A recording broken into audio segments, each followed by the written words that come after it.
This video will review how to take impressions, how to trim the impressions to ensure proper tray function, and how to optimize tray fit and retention as well as patient comfort. The impression procedure has been designed to ensure the patient's natural bite position is maintained throughout tray use. The trays have been validated for use with Blue Bite HP bite registration material only. For directions and guidance on the use of Blue Bite, please see the manufacturer guidelines. The upper tray impression should always be taken first. To begin, fill the upper tray with Blue Bite. Insert the upper tray into the patient's mouth, ensuring the patient's midline is aligned with the tray midline. The scale of the upper tray should be facing upwards. With gentle pressure, push the tray against the upper teeth and hold the tray in place until the Blue Bite sets, generally 20 to 30 seconds. Once the impression material has set, slowly remove the upper tray and inspect the impression to ensure everything has been captured. After taking the upper tray impression, excess impression material needs to be trimmed from the tray to ensure the tray will move back and forth easily during the titration study and to optimize patient comfort and tray fit. First, trim the excess material from the lingual aspect of the tray. This will maximize the space available for the patient's tongue. Remove any sharp edges, being careful not to remove material from inside the retention grooves located along the sides of the tray. Next, trim all the material from the bottom of the tray.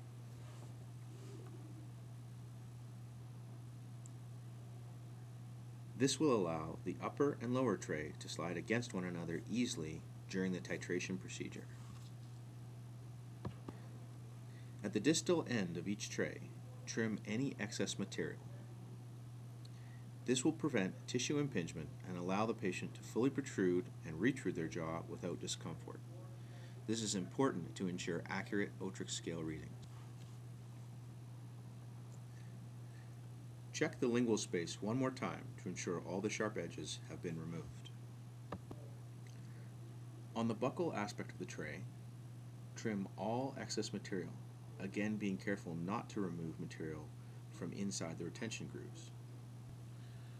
Once again, it is important to ensure that all surfaces are smooth in order to optimize patient comfort. In most cases, trimming is not required on the gingival edges. This edge of the impression has been molded to the patient's gums and will aid in both tray retention and comfort. The patient's titration study can take up to 8 hours. Therefore, it is important that the tray impression allow for optimal tray function and patient comfort. Let's inspect our trimmed upper tray for impression quality. The impression material should cover all the teeth, but not extend beyond the mesial half of the last tooth. There should not be a lot of show-through. Too much show-through could mean that the tray was too small. In addition, there should not be an excess amount of material inside the tray cavity. If excess material is present, this could mean that the patient did not bite down far enough into the tray during the impression procedure.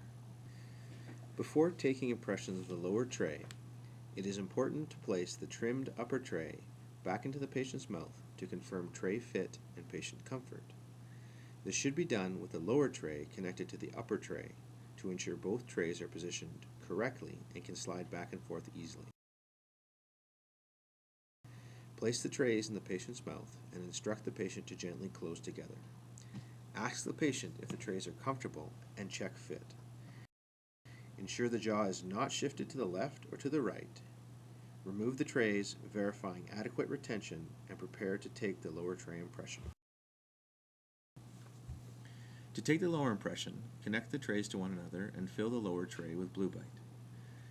Insert the trays into the patient's mouth and instruct the patient to gently close together, pressing all the way into the lower tray.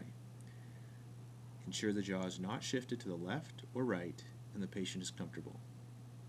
Hold the trays in place until the Blue Bite sets, generally 20 to 30 seconds. Gently remove the trays and inspect the impression to ensure everything has been captured. As demonstrated previously with the upper tray, trim the lower tray impression. This will ensure the tray will move back and forth easily during the titration study and will optimize patient comfort and tray fit. Let's review the important points of the impression procedure. All excess material should be removed from the lingual aspect of each tray. and the bottom surfaces should be completely free of impression material. The distal ends should not extend beyond the mesial half of the last tooth to allow for full range of motion. To ensure patient comfort, all sharp edges should have been removed from the outside of each tray. Do not over-trim the impression, as this could cause loss of tray retention. In most cases, trimming of the gingival edge is not required, since this material aids in both retention and patient comfort. After checking each tray individually, connect the upper and lower tray together and ensure that there is no impression material between the trays. The trays should fit easily together and move back and forth smoothly. Before placing the trays back in the patient's mouth, check the upper and lower impression midlines to ensure that they are representative of the patient's bite. After both trays have been properly trimmed, it is important to place them back into the patient's mouth to check comfort, fit, and ease of tray movement. First, fit the upper tray into the patient's teeth and instruct the patient to bite slowly into the lower tray. Ensure the midline is not shifted to the left or right. Ask the patient to confirm that the tray fits comfortably. Retract the tissue on both sides of the patient's mouth to ensure there is no tissue impingement. Next, check the tray retention.